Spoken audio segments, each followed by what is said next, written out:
Good morning everyone. Praise God. എൻ്റെ പേര് മഞ്ജു. ദൈവത്തിൻ്റെ നാമത്തിന് മഹത്വം ഉണ്ടാകട്ടെ. ദൈവം തൻ്റെ ലൈക്നെസ്സിലും ഇമേജിലുമാണ് നമ്മളെ സൃഷ്ടിച്ചിരിക്കുന്നത് അല്ലേ. ദൈവവുമായിട്ട് ഒന്നായിരിക്കുന്നതിന് വേണ്ടിയാണ് നമ്മൾ സൃഷ്ടിച്ചിരിക്കുന്നത്. നിത്യതയിൽ അല്ലെ, എന്നും എന്നേക്കും ദൈവവുമായിട്ട് ഒന്നായിരിക്കുന്നതിന് വേണ്ടി, ദൈവത്തിലായിരിക്കുന്നതിന് വേണ്ടി ആണ് നമ്മളെ സൃഷ്ടിച്ചിരിക്കുന്നത്. യേശുവിൻ്റെ പുറത്തുള്ളൊരു ജീവിതം മനുഷ്യർക്ക് ദൈവം പറഞ്ഞിട്ടില്ല. യേശുവിൻ്റെ പുറത്തുള്ള ജീവിതം എന്ന് പറയുമ്പം അത് അത് നിത്യതയിൽ നമ്മൾ നാശത്തിലേക്ക് പോകുന്നതാണ് ഒരു കാര്യമാണത്. അപ്പോൾ ദൈവം മനുഷ്യരെ തൻ്റേതാക്കി തീർത്തിരിക്കുകയാണ്.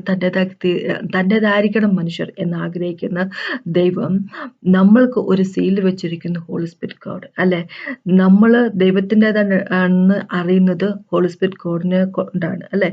അല്ലാതെ നമ്മൾ വെറുതെ വാഗൊണ്ട് പറയുന്നതുകൊണ്ടൊന്നുമല്ല. നമ്മുടെ ഉള്ളിൽ ഹോളി സ്പിരിറ്റ് ഗോഡ് ഉണ്ടെങ്കിൽ അത് കാണിക്കുന്നത് നമ്മൾ യേശുക്രിസ്തുവിൻ്റെ പ്രോപ്പർട്ടിയാണ് നമ്മൾ എന്നാണ്. അപ്പം അങ്ങനെ നമ്മളുടെ നിത്യതയുടെ ഗ്യാരണ്ടി ആയിട്ടുള്ള ഹോളി സ്പിരിറ്റ് ഗോഡിനെ നമ്മൾ ഒരിക്കൽ പോലും ദുഃഖിപ്പിക്കാൻ പോകരുത് അല്ലെ. അതിനായിട്ടല്ല നമ്മളെ ദൈവം വിളിച്ചിരിക്കുന്നത്, യേശുവിലേക്ക് വിളിച്ചിരിക്കുന്നത്. നമ്മുടെ പ്രവൃത്തി കൊണ്ടോ നമ്മുടെ വഴികൾ കൊണ്ടോ ഒന്നും ഒരു കാരണവശാലും എന്താ പറയുക, ഹോളി സ്പിരിറ്റ് ഗോഡ് നമ്മൾ ദുഃഖിപ്പിക്കാൻ പോകരുത്.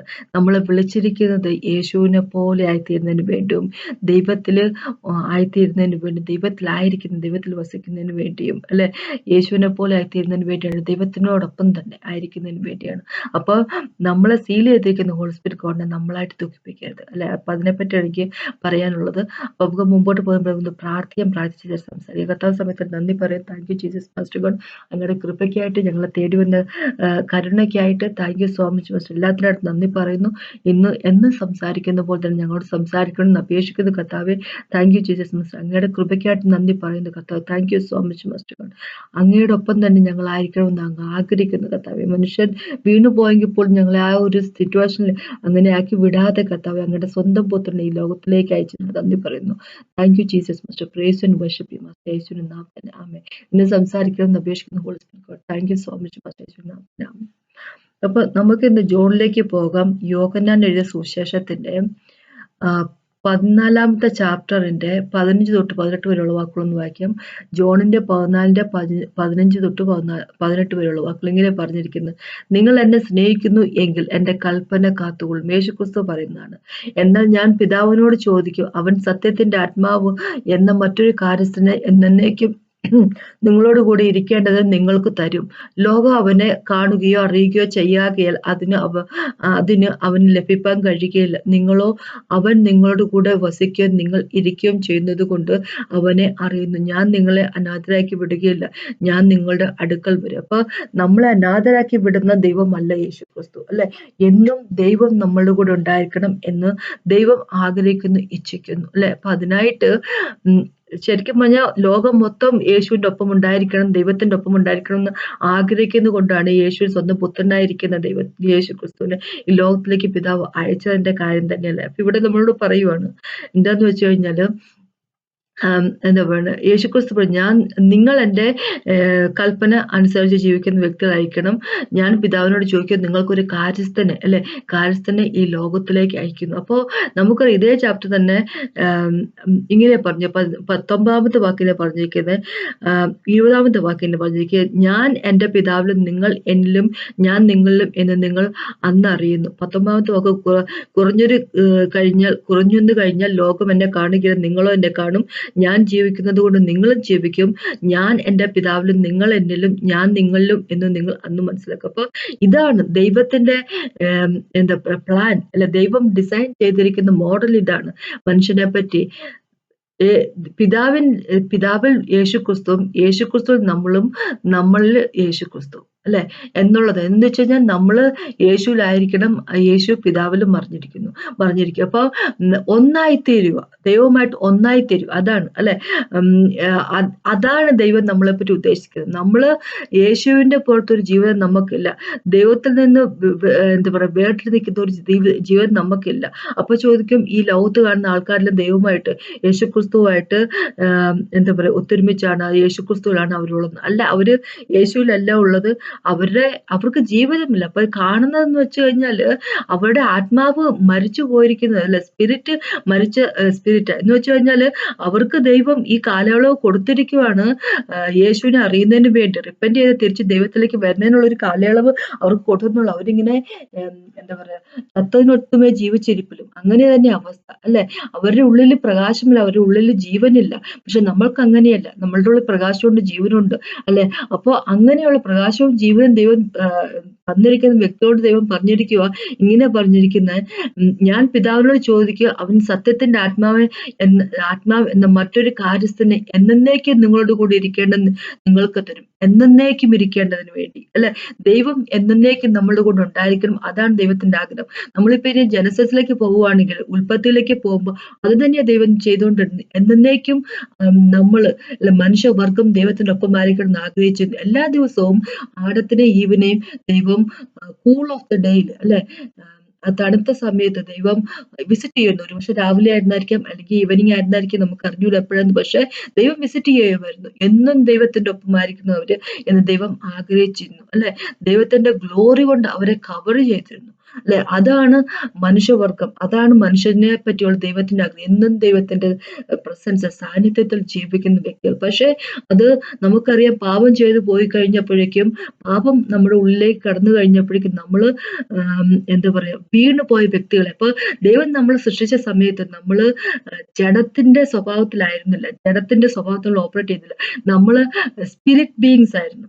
സ്പിരിറ്റ് ബീയിങ്സ് ആയിരുന്നു. ഹോളി സ്പിരിറ്റ് ഗോഡിനെ നമുക്കറിയാം ഇങ്ങനെ പറഞ്ഞിരിക്കുന്നത്. ഉൽപ്പത്തിന്റെ 2 പോയി കഴിയുമ്പോൾ 7ാമത്തെ വാക്കൊക്കെ വായിക്കുമ്പോൾ ഇങ്ങനെ ദൈവം പറഞ്ഞിരിക്കുന്നത്, ദൈവം മനുഷ്യനെ ഈ ഡസ്റ്റിൽ നിന്ന് ഉണ്ടാക്കിയിട്ട് അവന്റെ മൂക്കിലേക്ക് ഊതുന്നു അല്ലെ. ഊതുമ്പോ അവനൊരു എന്താ പറയാ, ലിവിങ് സോളായി തീർന്നിരിക്കുന്നു എന്ന് എങ്ങനെ ഇവിടെ എന്താ പറയുന്നത്, കിങ് ജെയിംസ് വേർഷനിലൊക്കെ പറഞ്ഞിരിക്കുന്നത് ലിവിങ് സോൾ ആയി തീർന്നിരിക്കുന്നു എന്ന് പറഞ്ഞിരിക്കുന്നു. പക്ഷെ വേറെ വേർഷൻസിലൊക്കെ പറയുന്നത് ലിവിങ് ബീയിങ് ആയി തീർന്നിരിക്കുന്നു എന്നാ പറഞ്ഞിരിക്കുന്നത്. എന്ന് വെച്ച് കഴിഞ്ഞാല് എന്താ പറയുന്നത്, ഒരു മനുഷ്യനായി തീർന്നിരിക്കുന്നു, കംപ്ലീറ്റ് ആയിട്ടുള്ള മനുഷ്യനായി തീർന്നിരിക്കുന്നു. നമ്മളുടെ ആത്മാവ് ജീവനുള്ളതായി അല്ലെ, ആത്മാവ് ദൈവം സൃഷ്ടിച്ചിരിക്കുന്നു. എന്താ പറയുക, ഹോളി സ്പിരിറ്റ് ഗോഡും ആ ഡസ്റ്റും കൂടെ, ആ ഭൂമി, ആ മണ്ണും കൂടെ വന്നു കഴിഞ്ഞപ്പോഴേക്കും ആ ഹോളി സ്പിരിറ്റ് ഗോഡ് മണ്ണിലേക്ക് അല്ലെ, നമ്മുടെ മണ്ണുകൊണ്ടാണല്ലോ നമ്മൾ സൃഷ്ടിച്ചിരിക്കുന്നത്. അപ്പൊ ഹോളി സ്പിരിറ്റ് ഗോഡ് ആ മണ്ണുമായിട്ട് കോണ്ടാക്ട് വന്നു കഴിഞ്ഞപ്പോ അവര് നമുക്കൊരു ആത്മാവ് സൃഷ്ടിച്ചിരിക്കുന്നു, ജീവൻ സൃഷ്ടിച്ചിരിക്കുന്നു, സ്പിരിറ്റ് അല്ലെ നമ്മുടെ ഉള്ളിൽ സൃഷ്ടിച്ചിരിക്കുന്നു. അപ്പൊ അങ്ങനെ ദൈവം സൃഷ്ടിച്ചു. അങ്ങനെ മനുഷ്യനായി തീർന്നു അല്ലെ. എന്താ പറയണേ, നമ്മുടെ ജഡത്തിന്റെ സ്വഭാവത്തെ പറ്റിയല്ല പറയുന്നത്. പക്ഷേ പാപം വന്നു കഴിഞ്ഞപ്പോഴേക്ക് എന്ത് പറ്റുമെന്ന് വെച്ചാൽ നമ്മുടെ ആത്മാവ് ചത്തുപോയ ആത്മാവായി തീർന്നു അല്ലെ. അത് നശിച്ചു. എഫെസ്യർക്കെതിരെ 2ാമത്തെ ചാപ്റ്ററിലൊക്കെ നമ്മൾ വായിക്കുന്ന കാര്യം, നമ്മൾ പാപത്തിൽ മരിച്ചു പോയിരുന്നവരായിരുന്നു അല്ലെ. അതുകൊണ്ട് തന്നെ സകലത്തിലുള്ള പാപങ്ങളിൽ ലോകത്തിലേക്ക് എൻ്റർ ചെയ്യും. ഉൽപ്പത്തിന്റെ 6ലേക്ക് വരുമ്പോൾ ദൈവം ഇങ്ങനെ ഒരു തീരുമാനം എടുക്കുക ചെയ്യുന്നു. 3ാമത്തെ വാക്ക് ഉൽപ്പത്തിന്റെ 6ലേക്ക് വരുമ്പോൾ ഇങ്ങനെ എടുക്കുന്നു, അപ്പോൾ യഹോവ മനുഷ്യൻ എന്റെ ആത്മാവ് സദാകാലം വാദിച്ചുകൊണ്ടിരിക്കുകയില്ല, അവൻ ജഡം തന്നെയല്ലോ അല്ലെ, എങ്കിലും അവന്റെ കാലം 120 സംവത്സരമാക്കും എന്ന് അരുളി ചെയ്തു. അപ്പോ ദൈവം സൃഷ്ടിച്ചപ്പോൾ നമ്മൾ ഒരു സ്പിരിറ്റ് ആയിട്ടാണ് സൃഷ്ടിച്ചെങ്കിൽ, യോഹന്നാൻ തന്നെ 3ലേക്ക് വരുമ്പോൾ ഇങ്ങനെ പറഞ്ഞേക്കുന്നത്, സ്പിരിറ്റ് സൃഷ്ടിക്കുന്ന സ്പിരിറ്റിനെയാണ്. ഹോളി സ്പിരിറ്റ് ഗോഡ് സൃഷ്ടിക്കുന്ന സ്പിരിറ്റ് ആണ്, ജഡത്തിൽ നിന്ന് ഉത്ഭവിക്കുന്ന ജഡമാണ്.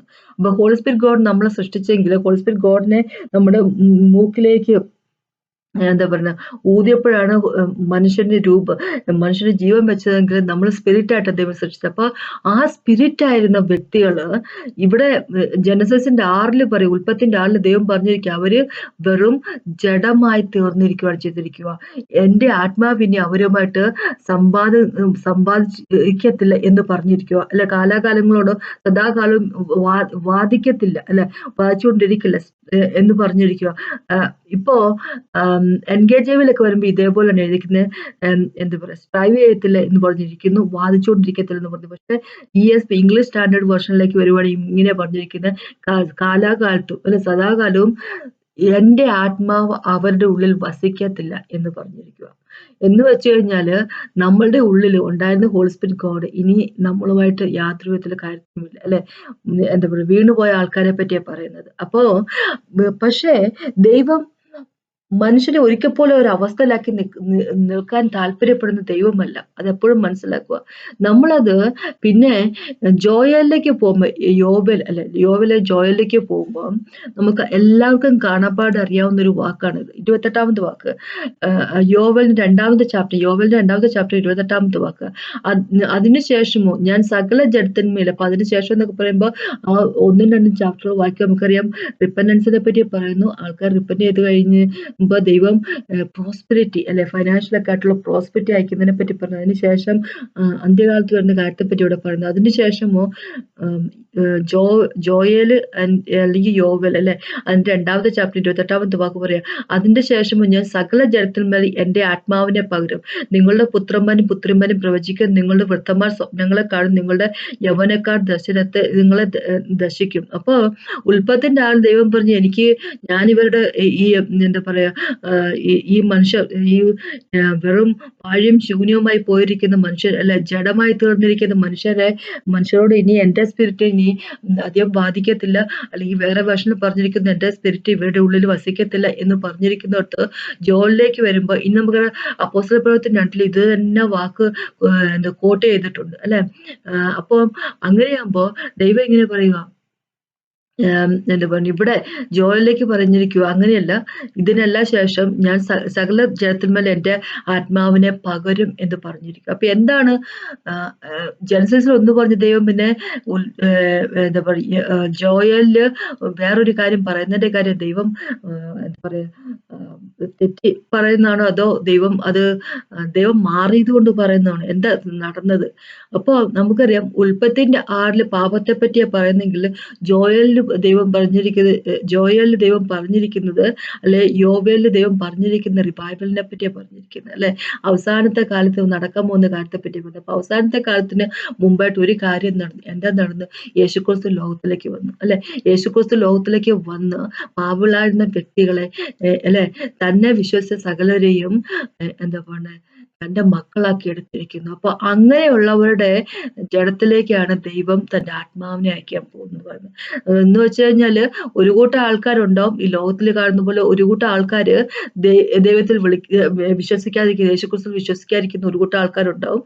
അവരുടെ ചത്ത സ്പിരിറ്റ് അവർ നടന്നുകൊണ്ടിരിക്കും. പക്ഷെ വേറൊരു കൂട്ടം ആൾക്കാര് യേശുവിൽ വിശ്വസിക്കുകയും അല്ലെ, അവര് വിശ്വാസ സ്നാനമൊക്കെ ഏൽക്കുകയും ചെയ്തപ്പോൾ ദൈവം തന്റെ മകൻ വഴി അവർക്ക് അവരുടെ ഉള്ളിലെ ആത്മാവിനെ, അവർക്ക് പുതിയൊരു ആത്മാവിനെ കൊടുക്കുകയും ചെയ്തിരിക്കുന്നു. അപ്പൊ അങ്ങനെ ഉള്ളവരുടെ എന്താ പറയാ ഉള്ളവരിലേക്ക് എന്താ പറയാ ദൈവം അല്ലെ തന്റെ ആത്മാവിനെ വിടാൻ പോകണം.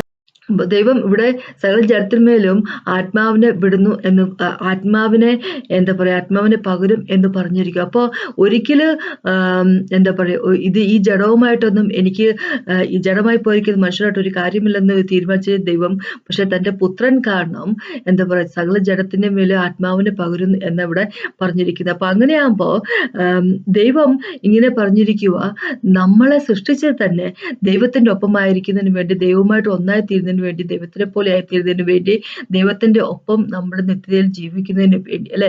അപ്പൊ അതിനായിട്ട് ഹോളി സ്പിരിറ്റ് ഗോഡിനെ നമ്മൾക്ക് ഉള്ളിലേക്ക് തന്നിരിക്കുകയാണ്. നമ്മളെ ഹോളി സ്പിരിറ്റ് ഗോഡ് കൊണ്ട് നമുക്ക് സീൽ ചെയ്തിരിക്കുകയാണ് നമ്മുടെ ജീവിതത്തെ. അപ്പൊ അങ്ങനെയാകുമ്പോ ദൈവം ഇങ്ങനെയാ പറഞ്ഞിരിക്കുന്നത്, നമ്മള് ആ ഹോളി സ്പിരിറ്റ് ഗോഡിനെ നമ്മൾക്ക് സീലാക്കി തന്നിരിക്കുന്ന അല്ലെ, നമ്മളുടെ ഉറപ്പായിട്ട് നമ്മളുടെ ഗ്യാരണ്ടി ആയിട്ട് തന്നിരിക്കുന്ന ഹോളി സ്പിരിറ്റ് ഗോഡിനെ നമ്മള് ഗ്രീവ് ചെയ്യിക്കാൻ പോകരുത്, ദുഃഖിപ്പിക്കാൻ പോകരുത്. എഫേസ്യർക്ക് ലേഖനത്തിന് 4:30 ഇങ്ങനെ പറഞ്ഞു, നമ്മൾ ദുഃഖിപ്പിക്കാൻ പോകരുത്. ഇസ്രായേൽ മക്കൾ അങ്ങനെയല്ല ചെയ്തു, അവര് ദുഃഖിപ്പിക്കാൻ പോയ വ്യക്തികളാണ് അല്ലെ. എന്ന് വെച്ച് കഴിഞ്ഞാൽ നമ്മളിപ്പോ എന്താ പറയാ സങ്കീർത്തനം എടുത്ത് വായിക്കുവാണെങ്കിൽ അതിന്റെ 78ാമത്തെ സങ്കീർത്തനത്തിന്റെ 40-41 വാക്കുകൾ എടുത്ത് വായിക്കുവാണെങ്കിൽ ഇങ്ങനെ പറഞ്ഞിരിക്കുന്നത്, അവര് പരിശുദ്ധനായിട്ടുള്ള ദൈവത്തിലെ 40ാമത്തെ വാക്ക് ഇങ്ങനെ 40-41 ഇങ്ങനെ പറഞ്ഞു, മരുഭൂമിയിൽ അവർ എത്ര പ്രാവശ്യം അവനോട് മത്സരിച്ചു, ശൂന്യ പ്രദേശത്ത് എത്ര പ്രാവശ്യം അവനെ ദുഃഖിപ്പിച്ചു. അവർ പിന്നെയും ദൈവത്തെ പരീക്ഷിച്ചു, ഇസ്രായേലിന്റെ പരിശുദ്ധനെ അവർ മുഷിപ്പിച്ചു. ലിമിറ്റ് ചെയ്തെന്ന് പറഞ്ഞിരിക്കുന്നു. ഇംഗ്ലീഷ് ബൈബിളിലേക്ക് വരുമ്പോൾ അവര് ലിമിറ്റ് ചെയ്ത് ദൈവത്തെ പ്രൊവോക്ക് ചെയ്ത് അവര് പരീക്ഷിച്ചു. അവര് പിന്നെയും ദൈവത്തിനെതിരായിട്ട് മത്സരിച്ച് അവര് എന്താ പറയണ ശൂന്യ പ്രദേശം എത്രമാത്രം അവനെ ദുഃഖിപ്പിച്ചു അല്ലെ, പിന്നെയും ദൈവത്തെ പരീക്ഷിച്ചു. ഇസ്രായേലിന്റെ പരിശുദ്ധനെ അവർ മുഷിപ്പിച്ചു അല്ലെ. അപ്പൊ നമ്മള് ദൈവത്തെ ദുഃഖിപ്പിക്കരുതെന്നും എന്താ പറയാ ദുഷിപ്പിക്കരുതെന്നും ദൈവം നമ്മോട് പറഞ്ഞേക്കുക. എഫേസ്യർ ലേഖനത്തിൽ പറയുക, ചർച്ചിനോട് ദൈവം പറയുക, ഹോളി സ്പിരിറ്റ് ഗോഡിനെ മുഷിപ്പിക്കാൻ പോകരുത്, ദുഃഖിപ്പിക്കാൻ പോകരുത്, പരീക്ഷിക്കാൻ പോകരുത് നിങ്ങൾ അല്ലെ. കാര്യം എന്താ വെച്ചാൽ ഹോളി സ്പിരിറ്റ് ഗോഡിനെ നമ്മൾ സൈലന്റ് ചെയ്യാൻ വിടരുത്. ഇവിടെ ഈ 41ാമത്തെ വാക്ക് ഇംഗ്ലീഷ് ബൈബിളിലേക്ക് വരുമ്പോൾ ഇങ്ങനെ പറഞ്ഞിരിക്കുന്നത്, അവർ പരിശുദ്ധനായ ദൈവത്തെ ലിമിറ്റ് ചെയ്തു എന്ന് പറഞ്ഞിരിക്കുന്നത്. എങ്ങനെ ദൈവത്തെ നമുക്ക് ലിമിറ്റ് ചെയ്യാൻ പറ്റും? അൺലിമിറ്റഡ് ആയിട്ടുള്ള ദൈവത്തെ എങ്ങനെ നമുക്ക് ലിമിറ്റ് ചെയ്യാൻ പറ്റും? എങ്ങനെയെന്ന് വെച്ച് കഴിഞ്ഞാൽ നമ്മൾ ദൈവത്തിന് നമ്മുടെ ജീവിതത്തിൽ വസിക്കുന്നതിനും നമ്മുടെ ജീവിതത്തിന്റെ നാഥനാകുന്നതിനും നമ്മുടെ ജീവിതത്തിൽ വഴി ദൈവത്തിന് അക്കംപ്ലിഷ് ചെയ്യാൻ സാധിക്കുന്ന കാര്യങ്ങൾ ചെയ്യുന്നതിനും ഒന്നും നമ്മൾ ഇട കൊടുക്കാതെ നമ്മൾ നമ്മുടേതായിട്ടുള്ള ഇഷ്ടത്തിന് പ്രകാരം നമ്മളുടെ ജീവിതത്തിന് പ്രകാരം നമ്മളുടെ താല്പര്യത്തിന് പ്രകാരം നമ്മൾ നടക്കുന്ന വ്യക്തികളാകുമ്പോൾ അവിടെ നമ്മൾ ദൈവത്തെ ലിമിറ്റ് ചെയ്യുകയും നമ്മൾ സൈലൻസ് ചെയ്യുകയും ചെയ്യുന്നത്. ഹോളി സ്പിരിറ്റ് ഗോഡ് ദൈവമാണ് നമ്മളുടെ എന്താ പറയുക ലോഡായിരിക്കണം, നമ്മളുടെ യജമാനായിരിക്കണം. പക്ഷെ ദൈവം അങ്ങോട്ട് ഇടിച്ചു കയറി ആരുടെയും യജമാനാകാൻ പോകത്തില്ല അല്ലെ. നമുക്ക് എല്ലാവർക്കും അറിയാവുന്ന ദൈവം നമുക്ക് ഫ്രീ വില് തന്നിട്ടുണ്ട് അല്ലെ. അപ്പൊ അതുകൊണ്ടാണ് ദൈവം പറഞ്ഞിരിക്കുന്നത്, നിങ്ങൾ എൻ്റെ വാക്കുകൾ ഒബേ ചെയ്യുവാണെങ്കിൽ അല്ലെ, എൻ്റെ വാക്കുകൾ നിങ്ങൾ അനുസരിക്കുവാണെങ്കിൽ അല്ലെ, എന്താ പറയുക, നിങ്ങൾ എന്നിൽ വസിക്കുന്നവർക്ക് അബൈഡ് ചെയ്യുക എന്ന് പറഞ്ഞിരിക്കുന്നത്. അപ്പൊ ജോണിന്റെ 15ലേക്ക് പോകുമ്പോ, യോഹന്നാന്റെ 15ലേക്ക് പോകുമ്പോ അബൈഡ് ചെയ്യണം, ദൈവത്തിൽ അബൈഡ് ചെയ്യണം എന്ന് പറഞ്ഞിരിക്കും. അപ്പൊ അബൈഡ് ചെയ്യാൻ പറ്റും എന്ന് വെച്ചാൽ ദൈവത്തിലായിരിക്കുന്നവരായിരിക്കും, ജീവിക്കുന്ന വ്യക്തികളായിരിക്കും. അതെങ്ങനെ സാധിക്കും? രണ്ട് രീതിയിൽ. ഒന്നാമത് ദൈവത്തിന്റെ വചനം അനുസരിച്ചുകൊണ്ട് ജീവിക്കുമ്പോൾ ദൈവം നമ്മുടെ ഹൃദയത്തിൽ, നമ്മുടെ ജീവിതത്തിൽ വചനം, നമ്മുടെ ഹൃദയത്തിൽ വചനം എന്താ പറയുക റിച്ചായിട്ട് ഡ്വെൽ ചെയ്യുമ്പോൾ അതനുസരിച്ച് നമ്മൾ ജീവിക്കുമ്പോൾ, പിന്നെ ജോണിന്റെ 6 പറഞ്ഞിരിക്കുന്ന, യോഹന്നാന്റെ 6 പറഞ്ഞിരിക്കുന്ന ദൈവത്തിന്റെ അല്ലെ എന്താ പറയുക ജഡത്തിലും രക്തത്തിലും നമ്മള് ഗോഡ്സ് ടേബിൾ നമ്മൾ പാർട്ടിസിപ്പേറ്റ് ചെയ്യുമ്പോൾ അല്ലെ, ഫ്ലഷിലും ബ്ലഡിലും നമ്മൾ ജഡത്തിലല്ല ഫ്ലഷിലും ബ്ലഡിലും നമ്മൾ പാർട്ടിസിപ്പേറ്റ് ചെയ്യുമ്പോൾ ഗോഡ്സ് ടേബിൾ, അതായത് കമ്മ്യൂണിയൻ അല്ലെ, കർത്തൃമേശയിൽ നമ്മൾ പാർട്ടിസിപ്പേറ്റ് ചെയ്യുമ്പോൾ അത് നമ്മൾ ദൈവത്തിൽ അബൈഡ് ചെയ്യും, നമ്മൾ ദൈവത്തിൽ വസിക്കുകയോ ചെയ്യുന്നു. അപ്പൊ അങ്ങനെയാകുമ്പോൾ ദൈവത്തിന് ഇതാണ് ഇഷ്ടം. ഹോളി സ്പിരിറ്റ് ഗോഡ് എന്നും നമ്മുടെ ഉള്ളിൽ വസിക്കണം. ഹോളി സ്പിരിറ്റ് ഗോഡ് നമ്മുടെ ലോഡായിരിക്കണം. ഹോളി സ്പിരിറ്റ് ഗോഡ് നമ്മൾ നിയന്ത്രിക്കണം, ദൈവത്തിന്റെ വഴി കൂടെ നടത്തണം. അങ്ങനെ നമ്മൾ ദൈവത്തിൽ ഒന്നായി തീരുകയോ ചെയ്യണം. അതാണ് താല്പര്യം. പക്ഷെ ദൈവം പറയുക, ഇനി നിങ്ങളുടെ ദുഷ്ടപ്രവൃത്തി കൊണ്ട് അല്ലെ, നിങ്ങളുടെ വിക്കറ്റ്നെസ് കൊണ്ട്, എന്താ പറയുക, കൊളോസ്യർ 1 ചാപ്റ്ററിൽ ഇങ്ങനെ പറഞ്ഞിരിക്കുന്നത്, 21, 20, 19 തൊട്ടുള്ള വാക്കുകളാക്കിയും ഇങ്ങനെ പറഞ്ഞിരിക്കുന്നത്. എന്താന്ന് വെച്ച് കഴിഞ്ഞാല് നമ്മൾ നേരത്തെ ദൈവത്തിൽ നിന്ന് ഏലിയനേറ്റഡ് ആയിരുന്നു, ദൈവത്തിൽ നിന്ന് അകന്നവരായിരുന്നു, സ്ട്രേഞ്ചേഴ്സ് ആയിരുന്നു, ദൈവവുമായിട്ട് നമ്മൾ ശത്രുതയിൽ നിന്നിരുന്ന വ്യക്തികളായിരുന്നു. എന്തുകൊണ്ടാന്ന് വെച്ചാൽ നമ്മൾ ചെയ്ത കൂട്ടിയ വിക്കറ്റ്നെസ് കൊണ്ട്, നമ്മുടെ മനസ്സിൽ ദൈവമായിട്ട് ശത്രുതയിലായിരുന്നു, നമ്മുടെ മോശപ്പെട്ട രീതിയിലുള്ള ജീവിത ശൈലി കൊണ്ട് അല്ലെ, നമ്മൾ ചെയ്ത കൂട്ടിയ പാപം കൊണ്ട് നമ്മൾ ശത്രുത. പക്ഷെ അവിടെ നിന്നെല്ലാം തന്റെ ശരീരത്തിൽ യേശുക്രിസ്തു നമ്മളെ അല്ലെ, ക്രോസ് ഓഫ് കാൽവറി താൻ മരിച്ചപ്പോൾ തന്റെ ശരീരത്തിലുണ്ടായ ഒരുപാട് കൊണ്ട്, താൻ അനുഭവിച്ച യാതന കൊണ്ട്, തന്റെ മരണം കൊണ്ട്, തന്റെ രക്തം കൊണ്ട് നമ്മളെ ദൈവത്തിലേക്ക് അടുപ്പിച്ചിരിക്കും. നമുക്ക് ഇന്ന് റെക്കൺസിലിയേഷൻ ഉണ്ട് അല്ലെ. അപ്പൊ അങ്ങനെയുള്ള വ്യക്തികൾ പിന്നെ ദൈവത്തെ എന്താ പറഞ്ഞ ദുഃഖിപ്പിക്കാൻ പോകുന്നത്. എഫേസ്യർ ലേഖനത്തില് 4 ചാപ്റ്ററിലേക്ക് വരുമ്പോൾ ഇങ്ങനെ പറഞ്ഞു, 25 തൊട്ട് 32 വരെയുള്ള വാക്കുകൾ വായിക്കുമ്പോൾ ഇങ്ങനെ പറയും, നമ്മൾ ദുഃഖിപ്പിക്കാൻ പോകരുത്. പിന്നെ നമ്മൾ എങ്ങനെ ജീവിക്കണം എന്ന് പറഞ്ഞിരിക്കുക.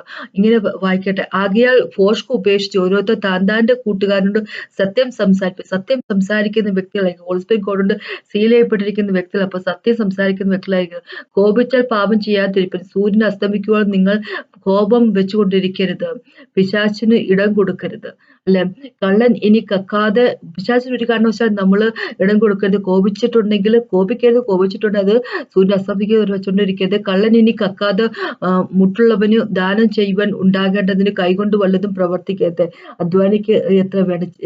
പ്രവർത്തിച്ച് അധ്വാനിക്ക് ഇത്ര വേണ്ടത്. കേൾക്കുന്നവർക്ക് കൃപ ലഭിക്കേണ്ടതിന് ആവശ്യം പോലെ ആത്മീയ വർധനയ്ക്ക് നല്ല വാക്കല്ലാതെ ആകാത്തതൊന്നും നിങ്ങളുടെ വായിൽ നിന്ന് വരരുത്. ദൈവത്തിന്റെ പരിശുദ്ധാത്മാവിനെ ദുഃഖിപ്പിക്കരുത്, അവനാണല്ലോ നിങ്ങൾക്ക് വീണ്ടെടുപ്പുള്ളത്. വീണ്ടെടുപ്പിനായിട്ട് മുദ്രയിട്ടിരിക്കുന്നു. എല്ലാം എല്ലാം എല്ലാ കയ്പും കോപവും ക്രോധവും കുറ്റാകാരവും ദൂഷണവും സകല ദുർഗുണവുമായി നിങ്ങളെ വിട്ട് ഒഴിഞ്ഞു പോകട്ടെ. നിങ്ങൾ തമ്മിൽ ദയയും മനസ്സൊലിവുള്ളവരുമായി ദൈവം ക്രിസ്തുവിൽ നിങ്ങളോട് ക്ഷമിച്ചതുപോലെ അന്യോന്യം ക്ഷമിക്കുക. അപ്പൊ അന്യോന്യം ക്ഷമിക്കുന്നവരായിരിക്കുക. ദൂഷണവും കുറ്റവും ക്രോധവും അതെല്ലാം ഉപേക്ഷിച്ചിട്ട് സകല ദുർഗുണങ്ങളും നമ്മൾ വിട്ട് ഉപേക്ഷിച്ച് കളയണം. സകല ദുർഗുണങ്ങളും നമ്മൾ ഉപേക്ഷിച്ച് കളയാൻ വായിലെ വാക്കുകൾ അല്ലെ, നമ്മള് എന്താ പറയാ കൃപാപൂരിതമായിട്ടുള്ള വാക്കുകൾ മാത്രം പറയാൻ, മറ്റുള്ളവർക്ക് എഡിഫൈങ് ആയിട്ടുള്ള തരത്തിലുള്ള വാക്കുകൾ നമ്മൾ പറയുക. കള്ളന്മാര് അല്ലെ, കള്ളന്മാര് കക്കാതിരിക്കുക, എന്താ പറയാ കോപിക്കാതിരിക്കുക. കോപിച്ചു കഴിഞ്ഞാൽ തന്നെ അത് പെട്ടെന്ന് തന്നെ അത് എന്താ പറയാ നിരപ്പിലാകുക, വ്യക്തിയായിട്ട് നിരപ്പിലാകുക സൂര്യൻ അസ്തമിക്കുന്നതിന് മുമ്പ് അല്ലെ. പോഷ്ക് ഉപയോഗിച്ച് സത്യം മാത്രം സംസാരിക്കുന്ന വ്യക്തികളായിരിക്കും. എന്ന് വെച്ച് കഴിഞ്ഞാല് ആത്മാവിൽ നിറഞ്ഞൊരു ജീവിതം ജീവിക്കുന്ന വ്യക്തികളായിരിക്കും. ജഡത്തിൽ ജീവിക്കുന്ന വ്യക്തികളാകാതിരിക്കും അല്ലെ. നമ്മള് ജഡത്തിൽ ജീവിക്കുന്ന വ്യക്തികളാണ് പിന്നെയും നമ്മൾ ഹോളി സ്പിരിറ്റ് ഗോഡിനെ ഗ്രീവ് ചെയ്യിപ്പിക്കുകയാണ് ചെയ്യുന്നത്, ദുഃഖിപ്പിക്കുകയാണ് ചെയ്യുന്നത്. ഹോളി സ്പിരിറ്റ് ഗോഡിനെ സൈലന്റ് ചെയ്യിപ്പിക്കുകയാണ് ചെയ്യുന്നത്. അങ്ങനെയൊന്നും നമ്മൾ ചെയ്യരുത്. അതൊക്കെ നമ്മളുടെ ജീവിതത്തിന് അതുകൊണ്ട് അങ്ങനെ നമ്മള് ഹോളി സ്പിരിറ്റ് ഗോഡ് നമ്മൾ സൈലന്റ് ചെയ്യിപ്പിക്കുന്ന വ്യക്തികളാണ് നമുക്ക് നമ്മുടെ ജീവിതം ശരിയാവത്തില്ല അല്ലെ. ദൈവത്തിൽ നിന്ന് അകന്നു നമ്മൾ പോവുക തന്നെ ചെയ്യും. ഹോളി സ്പിരിറ്റ് ഗോഡിൽ നമുക്ക് ജീവിക്കാൻ സാധിക്കത്തില്ല. യേശുക്രിസ്തുവിൽ അല്ലെങ്കിൽ യേശുക്രിസ്തുവിലാണ് നമുക്ക് ജീവനുള്ളത് നമ്മൾ മനസ്സിലാക്കുക. അബണ്ടൻസ് ഓഫ് ലൈഫ് ഉള്ളത്, ഫുൾനെസ് ഓഫ് ലൈഫ്, നമുക്ക് ലൈഫ് ഉള്ളത് യേശുക്രിസ്തുവിലുണ്ട്. കാരണം യേശുക്രിസ്തുവാണ് ജീവന്റെ ഉറവിടം. അപ്പൊ യേശുവിലാണ് നമുക്ക് ജീവനുള്ളത്. അപ്പൊ നമ്മൾ ഹോളി സ്പിരിറ്റ് ഗോഡിനെ ദുഃഖിപ്പിച്ചുകൊണ്ട് ഹോളി സ്പിരിറ്റ് ഗോഡിനെ സൈലന്റ് ആക്കി വെക്കുമ്പോൾ നമ്മൾ യേശുക്രിസ്തുവിലായിരിക്കത്തില്ല. അപ്പൊ അങ്ങനെയാകുമ്പോൾ നമ്മൾ പിന്നെയും വീഴ്ചയിലേക്ക് പോവുക ചെയ്യുന്നത് അല്ലെ. അപ്പൊ ദൈവത്തിന് അതല്ല നമ്മളെ പറ്റിയുള്ള താല്പര്യം.